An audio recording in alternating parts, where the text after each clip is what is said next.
250 magsasaka sa malolos na bahagi ng 9,105 na target beneficiaries ang unang tumanggap ng 5,000 pisong benepisyo mula sa Department of Agriculture.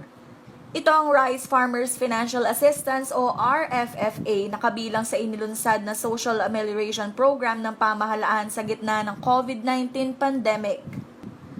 Layunin ng Department of Agriculture na agapayan ng mga magsasaka na naapektuhan ng umiiral na enhanced community quarantine. Sinabi ni Bulacan Provincial Agriculturist Gigi Carillo, kwalipikadong makatanggap nito ang mga magsasakang may lupang sakahan na may 1 hektarya pababa. Rehistrado sa Registry System for Basic Sectors in Agriculture ang mga magsasaka kaya't madaling matatanggap ng mga benepisyaryo ang saklolo. Sa bayan ng San Miguel ay mayroong 1,361 na magsasakang beneficiary. Ang bayan kasing nagsisilbing rice granary ng lalawigan na may pinakamalaking lupaing sakahan ng palay. May 847 benepisyaryo naman sa kalapit na bayan ng San Ildefonso.